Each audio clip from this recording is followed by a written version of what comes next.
Hello everyone, मैं जैनेंद्र कुमार मुस्कान study YouTube channel पर आप सभी का एक बार फिर से स्वागत है। दोस्तों, आज की इस वीडियो में हम लोग क्लास 10वीं के विज्ञान के मॉडल सेट 1 के 80 प्रश्नों को उसके डिस्कशन के साथ अध्ययन करते हैं। तो चलिए बढ़ते हैं पहले प्रश्न की ओर। कहता है, वास्तविक वस्तु का आभासी प्रतिबिंब बनता है। वास्तविक वस्तु का आभासी प्रतिबिंब बनता है। तो वास्तविक वस्तु का आभासी प्रतिबिंब समतल दर्पण में बनता है। समतल दर्पण में वास्तविक वस्तु का आभासी प्रतिबिंब बनता है। समतल दर्पण कहने का मतलब वैसा दर्पण जिसका परावर्तक सतह समतल होता है। इसमें जितना बड़ा वस्तु होगा उतना ही बड़ा प्रतिबिंब बनेगा। लेकिन यदि वस्तु समतल दर्पण पर लंबवत होगा तो प्रतिबिंब जो है पार्श्विक रूप से उल्टा बनेगा, मतलब लेफ्ट का राइट और राइट का लेफ्ट बनेगा। समतल दर्पण का उपयोग पेरिस्कोप में करते हैं। इसमें दो समतल दर्पण 45 डिग्री के एंगल पर व्यवस्थित होता है। अगला प्रश्न है, कहता है डायोप्टर उस लेंस की क्षमता होती है जिसकी फोकस दूरी होती है। तो डायोप्टर उस लेंस की क्षमता होती है जिसकी फोकस दूरी 1 मीटर होता है। डायोप्टर उस लेंस की क्षमता होती है जिसकी फोकस दूरी 1 मीटर होता है। विकल्प डी। लेंस की क्षमता को P से सूचित करते हैं और P बराबर 1/f होता है। f बराबर फोकस दूरी। यदि फोकस दूरी मीटर में हो तो लेंस की क्षमता का SI मात्रक डायोप्टर होता है और डायोप्टर को D से सूचित करते हैं। अगला प्रश्न है, किसी लेंस के बाहर की ओर उभरे दो गोलीय पृष्ठ हो तो कहते हैं। तो लेंस के बाहर की ओर दो तल उभरा हुआ होगा, दो गोलीय पृष्ठ होगा तो उसको हम लोग कहेंगे उत्तल लेंस कहेंगे। उसको हम लोग जो है उत्तल लेंस, विकल्प सी होगा। उत्तल लेंस के बाहरी भाग जो है उठा होता है और अंदर वाला भाग धंसा होता है। उत्तल लेंस का फोकस दूरी जो है वह धनात्मक होता है। उत्तल लेंस में दो फोकस होते हैं, f1 और f2। और उत्तल लेंस में किसी वस्तु का प्रतिबिंब वास्तविक, सीधा, उल्टा, काल्पनिक वस्तु के बराबर सभी प्रकार के बनता है। और उत्तल लेंस को अभिसारी लेंस कहते हैं। अगला प्रश्न कहता है, कौन रंग है जिसका खतरे के सिग्नल में उपयोग होता है। प्रश्न नंबर 4 कहता है कि कौन रंग है जिसका खतरे के सिग्नल में उपयोग होता है। तो हम लोग जानते हैं कि खतरे के सिग्नल में जो रंग है वह लाल रंग उपयोग होता है। विकल्प सी इज द करेक्ट ऑप्शन। खतरा के सिग्नल में लाल रंग का उपयोग होता है और हम लोग जानते हैं कि लाल रंग का तरंगदैर्घ्य सबसे अधिक होता है, यानी 4000 एंगस्ट्रॉम होता है। 4000 एंगस्ट्रॉम होता है और 1 एंगस्ट्रॉम बराबर 10⁻⁻10 मीटर होता है। अगला प्रश्न कहता है, निकट दृष्टि दोष दूर करने के लिए किस लेंस का व्यवहार किया जाता है। निकट दृष्टि दोष प्रश्न नंबर 5 कहता है कि प्रकाश के किस रंग के लिए तरंगदैर्घ्य अधिकतम होता है। अभी हमने अध्ययन किया कि प्रकाश के लाल रंग का जो तरंगदैर्घ्य होता है वह सबसे अधिकतम होता है, मतलब 7500 एंगस्ट्रॉम होता है। लाल रंग का तरंगदैर्घ्य जो है वह 7500 एंगस्ट्रॉम होता है और सबसे कम जो है बैगनी रंग का तरंगदैर्घ्य होता है, जिसका तरंगदैर्घ्य जो है वह 4000 एंगस्ट्रॉम होता है। अगला प्रश्न कहता है, निकट दृष्टि दोष दूर करने के लिए किस लेंस का व्यवहार किया जाता है। तो निकट दृष्टि दोष दूर करने के लिए जो है अवतल लेंस का उपयोग किया जाता है और इसे मायोपिया कहते हैं। निकट दृष्टि दोष को मायोपिया कहते हैं और मायोपिया में जो है नेत्र गोलक फैल जाता है और फोकस दूरी कम जाता है। इस लेंस से पीड़ित व्यक्ति के चश्मे में अवतल लेंस का उपयोग किया जाता है। अगला प्रश्न कहता है, क्वेश्चन नंबर 6 जो है कहता है कि किसी कुंडली का प्रतिरोध ज्ञात करने का सूत्र होता है। तो किसी कुंडली का प्रतिरोध ज्ञात करने का सूत्र जो है वह R बराबर V/I होता है। हम लोग जानते हैं, और कुंडली को एक बात याद रखने योग्य है, कुंडली को अंग्रेजी में कॉइल कहते हैं।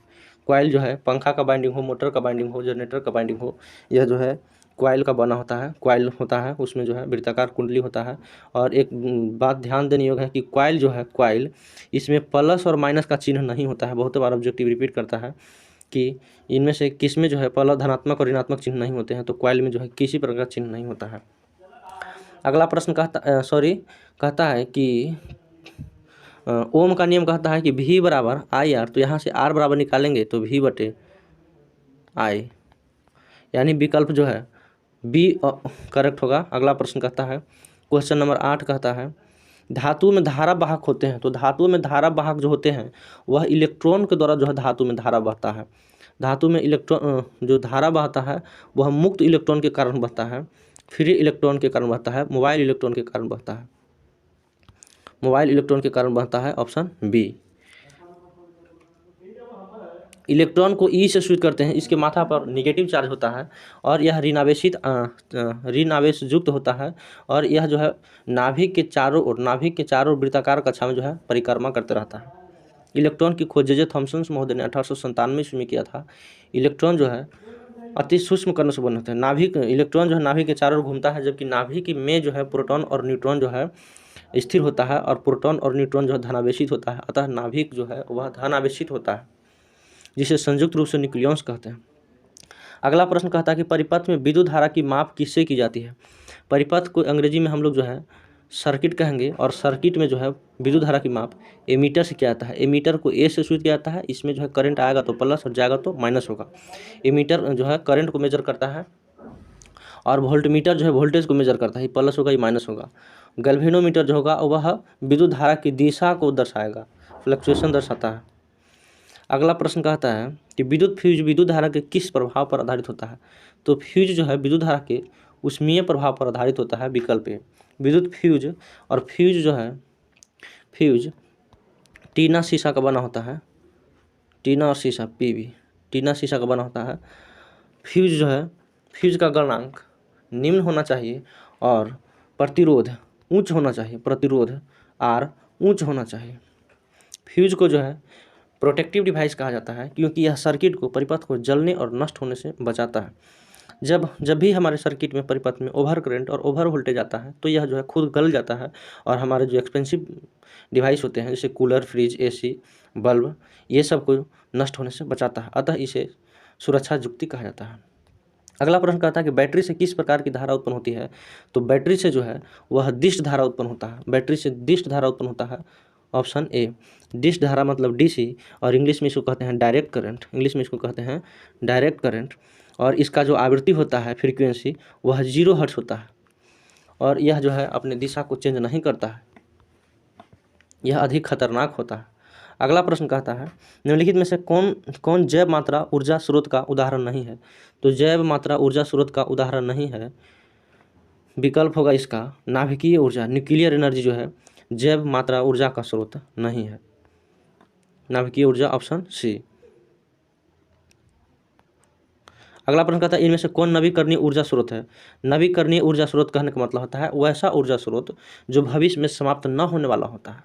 तो इसका सही विकल्प जो है ऑप्शन सी होगा, सौर ऊर्जा। सोलर एनर्जी जो है सोलर एनर्जी जो है वह रिन्यूएबल एनर्जी होता है, नवीकरणीय ऊर्जा स्रोत होता है। अगला प्रश्न कहता है निम्न में कौन अवकारक होता है। तो इसका सही विकल्प जो है वह डी होगा, क्योंकि H2S जो है वह अवकारक होता है। H2SO4 जिसको सल्फ्यूरिक एसिड कहा जाता है, अम्लों का राजा कहता है, यह ऑक्सीकारक है, यह जो है ऑक्सीकारक है। H2S अवकारक है, जबकि SO2 जो है वह दोनों है, ऑक्सीकारक और अवकारक दोनों है। अगला प्रश्न कहता है निम्नलिखित में से pH का कौन सा मान क्षारक विलयन को दर्शाता है। हम लोग जानते हैं कि क्षारक का मतलब होता है जिसका pH मान 7 से अधिक होता है, उसको क्षारक विलयन कहेंगे। विकल्प के अनुसार 7 से अधिक वाला विकल्प डी आंसर, और जिसका pH मान 7 से कम होगा वह अम्लीय होगा, और जिसका pH मान 7 होगा, जिसका pH वैल्यू जो है वह 7 होगा, वह उदासीन होगा। जल का pH मान 7 होता है, अतः जल एक उदासीन लवण है। अगला प्रश्न कहता है कि निम्नलिखित में से कौन सही है। निम्नलिखित में से कौन सही है। तो यहाँ दिया है धोवन सोडा का फार्मूला, आणविक सूत्र। तो धोवन सोडा का आणविक सूत्र है Na2CO3 × 10H2O, विकल्प बी Na2CO3 × 10H2O। यहाँ से पूछता है कि धोवन सोडा में जल के कितने अणु होते हैं। तो धोवन सोडा में जल के 10 अणु होते हैं। आगे हम लोग बढ़ेंगे, क्वेश्चन नंबर 17। लिटमस रंजक बैंगनी रंग का होता है जो निकाला जाता है। तो लिटमस जो है लाइकेन से प्राप्त होता है। लाइकेन से निकाला जाता है, विकल्प ए। अगला प्रश्न कहता है, और लाइकेन मिश्रित जीव होते हैं, यह बने होते हैं कवक और शैवाल के। कवक और शैवाल के, कवक और शैवाल के, यहाँ से प्रश्न पूछता है। अगला प्रश्न के शुष्क मतलब सूखा हुआ, बुझा हुआ चूना पर क्लोरीन गैस की क्रिया से कौन सा पदार्थ बनता है? तो बुझे हुए चूने में, शुष्क बुझे हुए चूने में 40 डिग्री सेंटीग्रेड पर क्लोरीन गैस प्रवाहित करेंगे तो विरंजक चूर्ण बनेगा। बुझा चूना में CaOH2 में 40 डिग्री सेंटीग्रेड पर क्लोरीन गैस प्रवाहित करने से विरंजक चूर्ण का निर्माण होता है, और विरंजक चूर्ण का फॉर्मूला होता है CaOCl/Cl। अगला प्रश्न हम लोग देखेंगे कि सोडियम क्लोराइड का pH मान होता है। तो सोडियम क्लोराइड कहने का मतलब नमक हो गया, और इसका pH मान जो है वह 7 होता है, विकल्प में नहीं है, यहाँ विकल्प में 7 होगा, इसका pH मान 7 होगा। सोडियम क्लोराइड NaCl, यह एक उदासीन लवण होता है, समुद्री जल कह सकते हैं, उदासीन लवण होता है जिसका pH मान 7 होता है। अगला प्रश्न कहता है कि नीला थोथा ब्लू विट्रियोल कहते हैं। नीला थोथा का रासायनिक सूत्र क्या होगा? क्वेश्चन नंबर 20 जो है कहता है नीला थोथा कॉपर सल्फेट होता है, CuSO4 × 5H2O, विकल्प बी। CuSO4 × 5H2O नीला थोथा ब्लू विट्रियोल। अगला प्रश्न है, जब सोडियम हाइड्रोक्साइड से जिंक अभिक्रिया करता है, जब सोडियम हाइड्रोक्साइड से जिंक अभिक्रिया करता है तो उत्पाद क्या बनता है? तो सोडियम जिंकेट और जल बनता है, option number D. Sodium hydroxide मतलब NaOH, सोडियम हाइड्रोक्साइड से जिंक अभिक्रिया करता है तो यहाँ पे उत्पाद जो बनेगा वह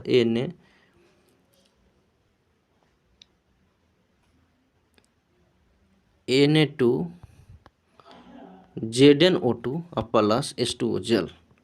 अगला प्रश्न कहता है पीतल क्या है? तो हम लोग जानते हैं कि पीतल जो है एक मिश्र धातु है जो कॉपर और जिंक से बने होते हैं, और इसका मिश्रण जो है 88 और 12% होता है, मतलब कॉपर तांबा जो है 88% होता है और जिंक जो है वह 12% होता है, तब पीतल बनता है, जिसका उपयोग घर में बर्तन बनाने में किया जाता है। अगला प्रश्न कहता है कि क्रोमियम अधातु की अवस्था होती है। तो क्रोमियम अधातु जो है की अवस्था द्रव होता है। क्रोमियम नहीं है, ब्रोमीन है। ब्रोमीन अधातु है जो द्रव अवस्था में पाया जाता है, कमरा के ताप पर द्रव अवस्था में पाया जाता है, द्रव अवस्था में पाया जाता है, विकल्प सी। यहाँ ब्रोमीन होगा, क्रोमीन नहीं है, ब्रोमीन होगा, जिसका संकेत Br होता है, परमाणु संख्या 35 होता है। यह एक ऐसा अधातु होता है जो कमरे के ताप पर द्रव अवस्था में पाया जाता है। अगला प्रश्न है, और यहाँ से पूछेगा कि कौन सा धातु है जो कमरे के ताप पर द्रव अवस्था में पाया जाता है? तो पारा उसका विकल्प होगा, पारा Hg। उसका जो उत्तर होगा वह पारा होगा, Hg, परमाणु संख्या 80। चलिए अगला प्रश्न कहता है कि निम्न में से किस हाइड्रोकार्बन के 3 अबंध होते हैं? तो ट्रिपल बॉन्ड किस में होते हैं? हम लोग देखेंगे किस में ट्रिपल बॉन्ड होते हैं। तो ट्रिपल बॉन्ड होते हैं असंतृप्त हाइड्रोकार्बन में ट्रिपल बॉन्ड होते हैं, जिसमें 2 से 2 कम रहेगा हाइड्रोजन की संख्या। तो यहाँ पे हम लोग चेक करेंगे C3H4, 3 दूनी 6 में से 2 गया 4, C3H4, विकल्प सी इज द करेक्ट ऑप्शन, विकल्प सी, C3H4। अगला प्रश्न कहता है, और बाकी जो है CH4, C2H6, C3H8 ये सब अल्केन है, इसमें सिंगल बॉन्ड बनेगा, और यह जो है संतृप्त हाइड्रोकार्बन है, संतृप्त हाइड्रोकार्बन होगा। लेकिन C3H4 जो है वह असंतृप्त हाइड्रोकार्बन है, असंतृप्त हाइड्रोकार्बन है।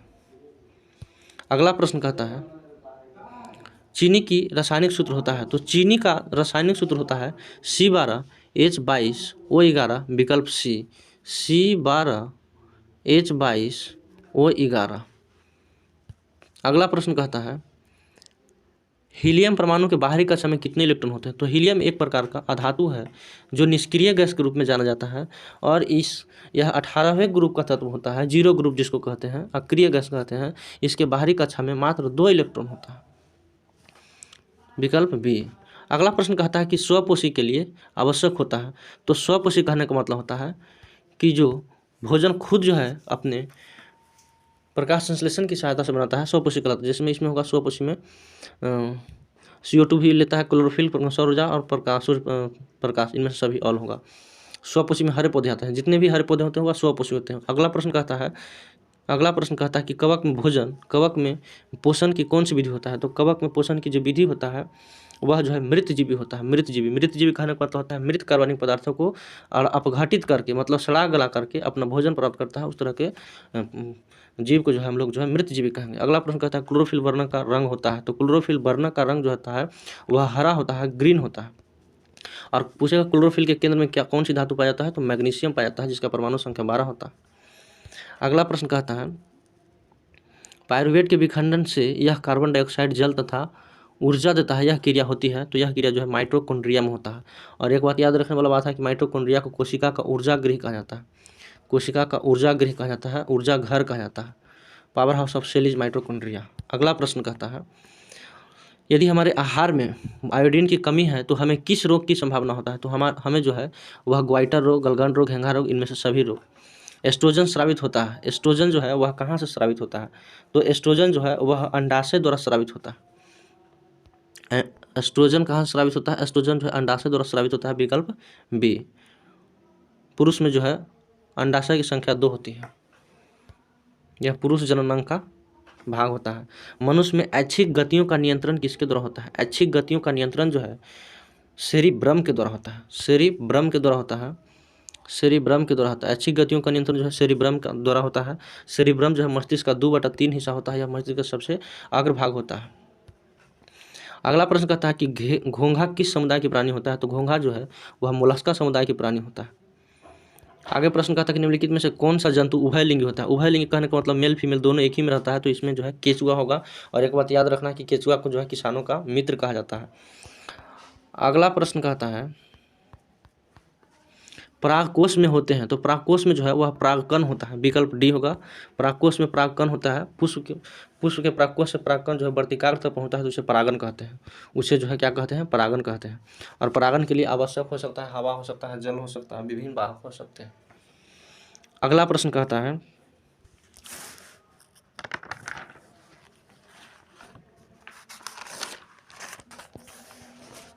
मनुष्य में कितने जुड़े क्रोमोसोम होते हैं। तो मनुष्य में जो है 46 क्रोमोसोम होते हैं, मतलब 23 जुड़े क्रोमोसोम होते हैं।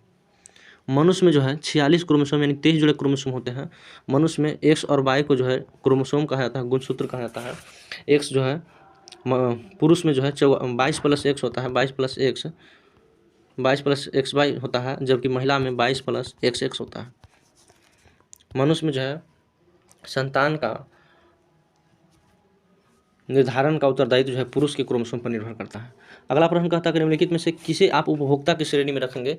तो उपभोक्ता की श्रेणी में हम लोग जो है रखेंगे जंगली जानवर को उपभोक्ता की श्रेणी में रखेंगे, क्योंकि यह जानवर जो है यह जो है वह उपभोक्ता को, उत्पादक को ग्रहण करता है। तो जो उत्पादक को ग्रहण करेगा उसको उपभोक्ता कहेंगे। हरे पौधे जो है उत्पादक होते हैं। अगला प्रश्न कहता है कि पर्यावरण बचाने के लिए 3 प्रकार के आर का उपयोग किया जाता है। इसका मतलब क्या होता है, तो इसका मतलब इनमें से सभी होगा। हम लोग इसको विशेष रूप से देखेंगे कि पर्यावरण को बचाने के लिए 3 आर का उपयोग किया जाता है। R R R. एक आर का मतलब होता है रिड्यूस, मतलब कम करना है। एक आर का मतलब होता है रीयूज, मतलब पुनः उपयोग करना है। और एक आर का मतलब होता है रिसाइकल, मतलब पुनः चक्रण। अगला प्रश्न कहता है किन कारणों से प्राकृतिक संसाधन नष्ट हो रहे हैं। किन कारण से जो है प्राकृतिक संसाधन नष्ट हो रहे हैं, तो शहरीकरण के द्वारा और प्रदूषण के द्वारा। शहरीकरण कहने का मतलब होता है कि हमारे जो प्राचीन काल में जो बहुत सारे जंगल होते थे, जिसे आज हम लोग जो है काट करके अपना घर बसा रहे हैं। और इस तरह से शहर जो है बढ़ता जा रहा है। गाँव से लोग जो है शहर में आ रहे हैं, और जहाँ पर जंगली है जंगल को काट करके अपना जो है आवास बनाया जा रहा है। इस तरह से जो है प्राकृतिक संसाधन नष्ट हो रहे हैं। और दूसरा जो है हम लोग जो है अपने भौतिक सुख सुविधा का उपयोग करने के लिए बहुत सारे प्रदूषण फैला रहे हैं। जैसे खेतों में जो है कीटनाशक दवा दे रहे हैं, बहुत सारे पॉलीथीनों को जला रहे हैं। इस तरह से जो है क्या बोलता है AC, फ्रिज, कूलर ये सब का उपयोग करते हैं, जिसमें से फ्रियोन गैस निकलता है, CF2Cl2 गैस निकलता है, जो ओजोन मंडल को O3 को जो है तोड़ता है, धक्का देता है। यह भी जो है प्राकृतिक संसाधन इससे भी नष्ट होता है। तो विकल्प A एवं B दोनों होगा। इसका विकल्प A एवं B दोनों होगा। विकल्प A एवं B दोनों होगा, मतलब C होगा, ऑप्शन C। अगला प्रश्न कहता है कि फ्लेमिंग के बाएं हाथ। अगला प्रश्न कहता है कि फ्लेमिंग के बाम हस्त नियम के अनुसार बाएं हाथ की तर्जनी संकेत करती है। तो बाएं हाथ की तर्जनी जो है चुंबकीय क्षेत्र के दर्शाता है। FBI याद करना है। F जो हो गया फोर्स मतलब जो अंगूठा जो है बल की दर्शाएगा, बी मतलब होता है फील्ड, तर्जनी जो है चुंबकीय क्षेत्र को दर्शाएगा, और आई मतलब होता है करंट, मतलब जो है हमारा जो है मध्यमा जो होगा वह करंट की दिशा को दर्शाएगा। FBI याद रखना है। अगला प्रश्न कहता है निम्न में से कौन सा यौगिक ईंधन के रूप में इस्तेमाल किया जा सकता है। तो ईंधन के रूप में इस्तेमाल किया जा सकता है वह जो है इथेनॉल होगा विकल्प ए, और इथेनॉल का फार्मूला जो होता है वह C2H5OH होता है। इसमें कार्बन के 2 परमाणु होते हैं और यह जो है पीने लायक होता है। अगला प्रश्न कहता है कौन सा पदार्थ लाल लिटमस पत्र को नीला कर देता है। तो लाल लिटमस पत्र को नीला कर देता है वह क्षार होगा। अम्ल जो है नीला लिटमस पत्र को लाल कर देता है, अम्ल नीला को लाल कर देता है, लेकिन क्षार इसका जो है उल्टा करता है, लाल को नीला कर देता है। अम्ल का pH मान 7 से कम होता है, लेकिन क्षार का pH मान 7 से अधिक होता है। अगला प्रश्न कहता है नई कार्तीय चिन्ह परिपाटी के अनुसार दर्पण के सामने रखे गए बीम मतलब वस्तु होता है का चिन्ह कैसा होता है। तो दर्पण के सामने या लेंस के सामने जितने भी चिन्ह होते हैं, जितने भी वस्तुएं रखी जाती है उसका चिन्ह जो है ऋणात्मक होता है, नेगेटिव होता है।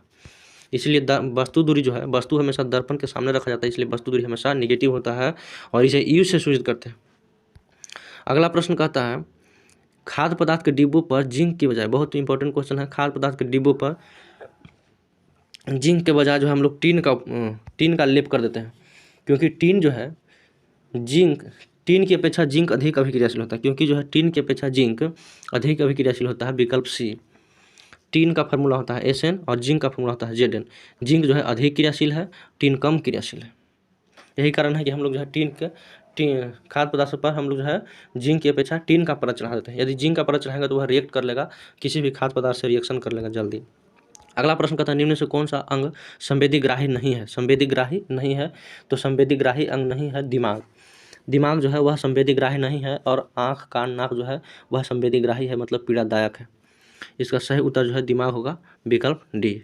अगला प्रश्न कहता है समांतर क्रम में संयोजित प्रतिरोधक की संख्या घटने के उपरांत संयोजित प्रतिरोधक का कुल प्रतिरोध क्या होता है। तो समांतर क्रम में जो है प्रतिरोध की संख्या जब घटेगा तो कुल प्रतिरोध की संख्या बढ़ जाएगा, यानी R बराबर जो होता है 1/R1, R बराबर होता है 1/R इक्विवेलेंट बराबर होता है 1/R1 plus 1/R2 plus 1/R3, इस तरह से। अगला प्रश्न कहता है कि समजात अंगों का उदाहरण है। समजात अंग का उदाहरण जो है हमारा हाथ और कुत्ते का अग्रपात समजात अंग का उदाहरण। समजात अंग का परिभाषा होता है कि बनावट एक समान लेकिन कार्य अलग अलग होता है, उसको समजात अंग कहते हैं। जैसे मनुष्य का हाथ और कुत्ते का अग्रपात समजात अंग का उदाहरण होता है। अगला प्रश्न कहता है निम्नलिखित में से कौन सा मलेरिया परजीवी होता है। तो प्लाज्मोडियम से जो है मलेरिया रोग होता है, प्लाज्मोडियम इसका करेक्ट ऑप्शन होता है। अगला प्रश्न कहता है निम्न में से उत्तम ऊर्जा स्रोत कौन सा होता है। तो उत्तम ऊर्जा स्रोत जो होता है वह बायोमास होता है। बायोमास उत्तम ऊर्जा स्रोत होता है। बायोमास क्या होता है, तो पेड़ पौधे में उपस्थित द्रव्यमान को बायोमास कहते हैं। जब इस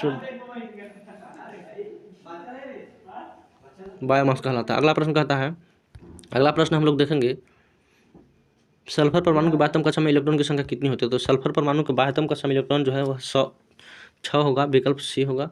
सल्फर के परमाणु संख्या 23 होता है, परमाणु संख्या 16 होता है और इसके बाहरी कक्षा में 6 इलेक्ट्रॉन होता है। एक प्रकार का धातु है और हम लोग जो है रबर या टायर में जो है इसका उपयोग करते हैं। गंधक इसे कहते हैं, और क्या बोलता है रबर के वल्कनाइजेशन में जो है सल्फर का उपयोग किया जाता है। अगला प्रश्न कहता है कि मानव हृदय में कोष्ठकों की संख्या कितनी होती है। तो हमारे हृदय में जो कोष्ठक की संख्या होती है वह 4 होता है। 4 चैम्बर होता है, 4 कोष्ठक होता है, 2 आलिंद होता है इसमें और 2 निलय होते हैं। 2 आलिंद होते हैं और 2 निलय होते हैं। अगला प्रश्न कहता है कि कवक में पोषण की कौन सी विधि पाई जाती है। तो कवक में पोषण की जो है वह मृत जीवी पाई जाती है, मृत जीवी पाई जाती है। इसका डिस्कशन हम लोग पहले कर चुके हैं। अगला प्रश्न कहता है कि निम्न में से कौन सा असंतृप्त हाइड्रोकार्बन जो है, हाइड्रोकार्बन 2 प्रकार का होता है, एक संतृप्त हाइड्रोकार्बन और एक असंतृप्त हाइड्रोकार्बन। संतृप्त हाइड्रोकार्बन कहने का मतलब है जिसमें कार्बन के जो बीच जो है सिंगल बॉन्ड होता है, लेकिन असंतृप्त हाइड्रोकार्बन का मतलब होता है जिसमें कार्बन के बीच डबल बॉन्ड या कार्बन के बीच ट्रिपल बॉन्ड होता है। तो यहाँ पे हम लोग देखना है कि असंतृप्त हाइड्रोकार्बन कौन होता है। तो असंतृप्त हाइड्रोकार्बन जो है C2H4 होता है। इथीन जो होता है वह असंतृप्त हाइड्रोकार्बन है, क्योंकि इसमें कार्बन के बीच डबल बॉन्ड बनता है। अगला प्रश्न हम लोग देखेंगे निम्न में से किस लेंस की फोकस दूरी धनात्मक होती है? तो धनात्मक उत्तल लेंस हो या उत्तल दर्पण हो, इसका जो फोकस दूरी होगा वह धनात्मक होगा, विकल्प बी होगा। अवतल दर्पण हो या अवतल लेंस हो, इसका फोकस दूरी जो है वह ऋणात्मक होगा। किस लेंस का उपयोग कर दीर्घदृष्टि दोष को संशोधित किया जाता है? तो दीर्घदृष्टि दोष जिसको इंग्लिश में हाइपरमेट्रोपिया कहते हैं, हाइपरमेट्रोपिया कहते हैं, मेट्रोपिया कहते हैं, हाइपरमेट्रोपिया कहते हैं, हाइपरमेट्रोपिया कहते हैं, हाइपरमेट्रोपिया कहते हैं। और दीर्घदृष्टि दोष सुधारने के लिए जो है हम लोग उत्तल लेंस का उपयोग करते हैं, उत्तल लेंस का उपयोग करते हैं, विकल्प बी, विकल्प बी। अगला प्रश्न कहता है एल्युमिनियम पर मोटी ऑक्साइड की परत बनाने की प्रक्रिया जो है वह क्या कहलाता है? तो एल्युमिनियम पर मोटी परत बनाने की प्रक्रिया जो है वह एनोडीकरण कहलाता है, एनोडीकरण कहलाता है। सल्फ्यूरिक अम्ल के विलयन में शुद्ध एल्युमिनियम का एनोड बनाकर उसमें विद्युत धारा प्रवाहित करते हैं तो एल्युमिनियम पर एनोड का परत बन जाता है जिसे एनोडीकरण कहा जाता है। अगला प्रश्न कहते हैं कि विद्युत ऊर्जा का व्यापारिक मात्रक क्या होता है? तो ऊर्जा का व्यापारिक मात्रक, व्यावसायिक मात्रक, जिसको BOT कहते हैं, बोर्ड ऑफ ट्रेड यूनिट, मतलब ऊर्जा का व्यापारिक मात्रक या ऊर्जा का व्यावसायिक मात्रक होता है किलोवाट घंटा, जिसको यूनिट भी कहते हैं, विकल्प सी होगा, यूनिट। अगला प्रश्न कहता है और एक BOT बराबर होता है, एक BOT बराबर होता है 3.6 × 10⁻6 जूल। अगला प्रश्न कहता है कि सामान्य नेत्र के लिए स्पष्ट दर्शन की न्यूनतम नहीं है, अधिकतम दूरी, मतलब दूर बिंदु कितना होता है? तो दूर बिंदु अनंत होता है, लेकिन अगर न्यूनतम बिंदु कहता है तो न्यूनतम दूरी जो है वह 25 सेंटीमीटर होता है, 25 सेंटीमीटर होता है, लेकिन दूर बिंदु कहता है तो अनंत होता है। अगला प्रश्न कहता है हाइड्रोजन के दो परमाणु के बीच कितने अबंध होते हैं? तो हाइड्रोजन के परमाणु संख्या जो है वह 1 होता है, इसमें दो हाइड्रोजन के बीच सिंगल बंध होता है, दो परमाणु के बीच जो है इसमें सिंगल बंध होता है, मतलब एकल बंधन होता है।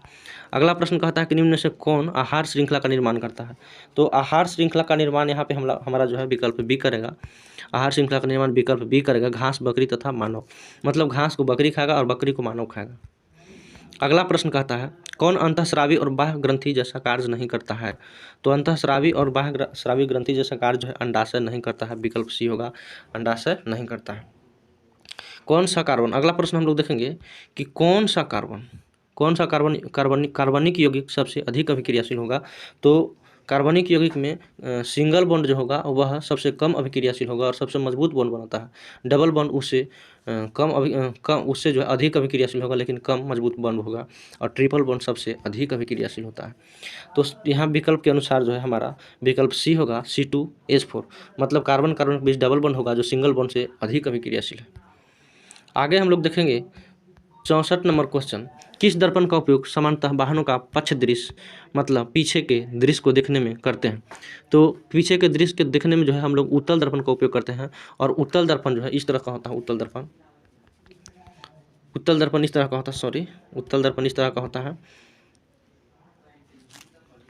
उत्तल दर्पण इस तरह का होता है। ये जो है वह जो है पोल है, ध्रुव है, या फोकस दूरी है, यह जो है सेंटर ऑफ कर्वेचर, मतलब वक्रता केंद्र है।